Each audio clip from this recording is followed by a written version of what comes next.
Fala rapaziada, dando continuidade aqui ao nosso estudo, agora a gente vai falar sobre as etapas, sobre os passos do processo de tomada de decisão. Bom, como você já está careca de saber, quando eu falo de processo decisório, a palavra processo tem que nos trazer, tem que nos remeter a um conceito. Que conceito é esse? De que é uma sequência de atividades interrelacionadas que vão nos entregar uma solução ou um resultado. Quando eu falo de processo de tomada de decisão, eu falo que é uma sequência de atividades interrelacionadas que vão nos entregar um resultado. Esse resultado seria a decisão.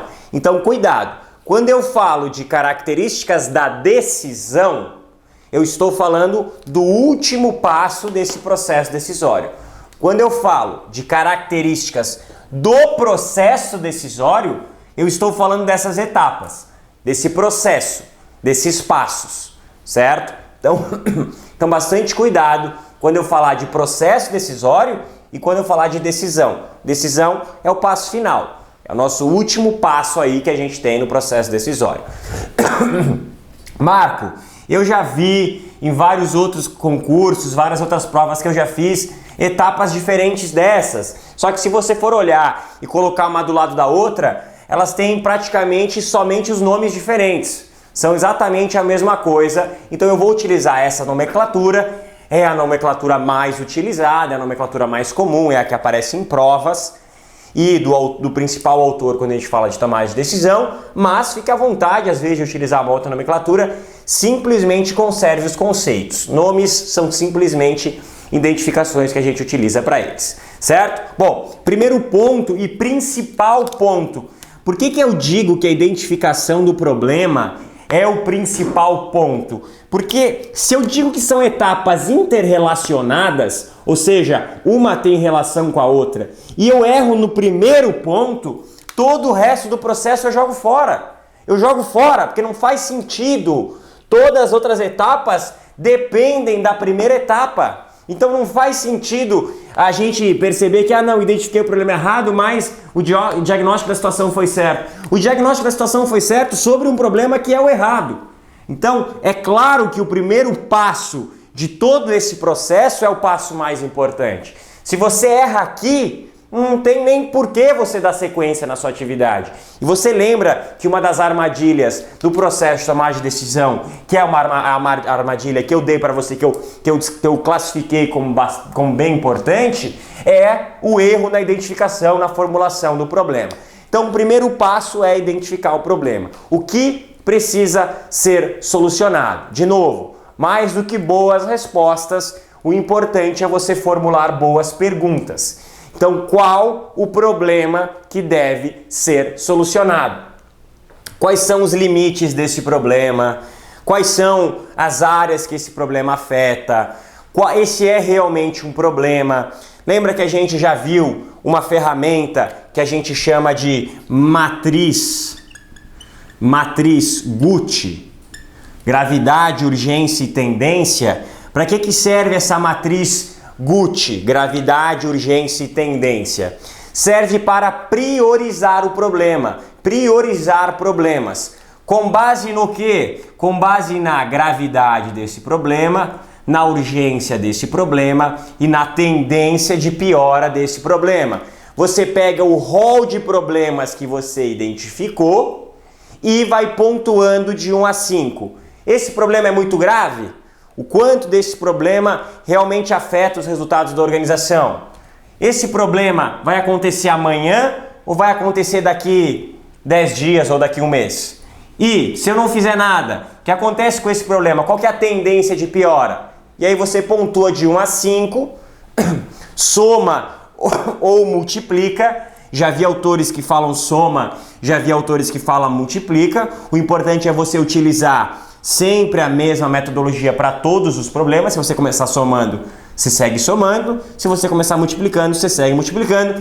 E o maior somatório é o problema que eu vou priorizar. Então, você pode aplicar essa matriz Gucci para priorizar, não para identificar. Então, você identifica o problema, percebe se ele é prioridade ou não e segue para a segunda etapa. Identificar o problema significa dizer qual o problema. Ó, esse problema que eu vou solucionar. Não é o outro, é esse problema. Para cada problema eu sigo uma rota, um processo de tomada de decisão, certo? Senão você vai ter falhas no seu processo decisório, isso é óbvio. Depois, diagnóstico da situação. A gente pode colocar a matriz tanto na identificação quanto no diagnóstico para perceber se você vai ou não priorizar esse problema. Diagnóstico da situação é você perceber o que você tem no hoje. O que você tem no hoje? O que está ao redor? Lembra lá do processo linear? Né? Quando eu digo que um problema ele não afeta somente uma área da organização, eu tenho que diagnosticar a situação onde esse problema se encontra, quais são as variáveis dependentes, qual o cenário que eu vou tomar essa decisão, se é um cenário de certeza, se é um cenário de risco, se é um cenário de incerteza, tudo isso a gente falou, certo? Qual o método que eu vou utilizar? Então isso é um diagnóstico da situação. Desenvolver alternativas. Aqui, o próprio nome já diz, você vai buscar processos de ideação. Uma ferramenta muito bacana que você pode utilizar aqui é que a gente chama de brainstorm. Vou escrever aqui para você.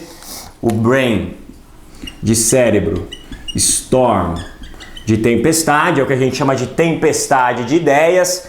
Aqui você vai colocar a serviço da organização ideias, importante, né?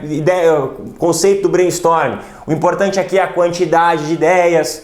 Ideias não têm dono, as ideias podem e devem ser combinadas. E aí você vai para a segunda parte, aqui para a quarta parte, que é avaliar as alternativas.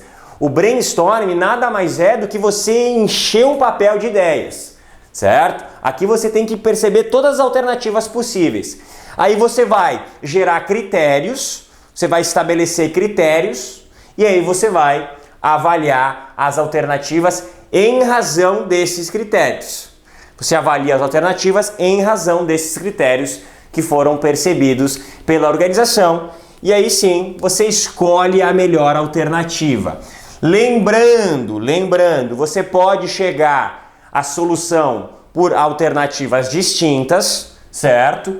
E é importante sempre lembrar que a partir do momento que você escolhe uma alternativa, você abre mão de todas as outras alternativas que foram colocadas à sua disposição. Uma vez que você decide aqui, você abre mão de 360 graus de possibilidades, certo? E aí você vai receber os efeitos daquela decisão. Lembrando que você não vive as infelicidades da vida que você não escolheu levar. Você não colhe efeitos de uma decisão que você não tomou, de uma alternativa que você não escolheu, certo? Então, retomando aqui, identifica o problema, passo mais importante de todo o processo, uma vez que as etapas são interrelacionadas e não faria sentido nenhum se você identificou o problema errado, o diagnóstico vai ser sobre uma situação errada, as alternativas vão buscar solucionar algo errado, a avaliação vai se dar de forma errada e 100% de certeza que você vai escolher. Pode ser a melhor alternativa, mas vai ser para identificar um problema que não era um problema ou que não era o problema que deveria ser sanado. Diagnóstico da situação, definir o contexto onde esse problema acontece, desenvolver alternativas em razão do problema que foi percebido, avaliar as alternativas com base nos critérios que você estabeleceu. Lembra lá de decisões programáveis, decisões não programáveis? A grande diferença das decisões programáveis é que os critérios são pré-estabelecidos, certo? Já que tem mais agilidade. Na hora de você ter uma decisão não programável, você vai perder um pouquinho mais de tempo aqui, porque você vai ter que definir critérios para aí sim avaliar as melhores alternativas em razão a esses critérios. E aí que acontece a decisão. Tomar um cuidado aqui que o processo de tomada de decisão são essas etapas, são esses passos e a decisão é um dos passos destes 5 que eu coloquei à sua disposição. Maravilha, pessoal? De maneira geral, quando eu falo de questões em relação à tomada de decisão, aqueles conceitos de programáveis, não programáveis, certeza, risco e incerteza aparecem bastante. E isso aqui, as etapas aparecem muito, tá? As etapas de tomada de decisão é um conteúdo que aparece muito na prova. Maravilha, gurizada? Grande abraço, continue com a gente aqui na editora Atualizar. Até mais, tchau, tchau.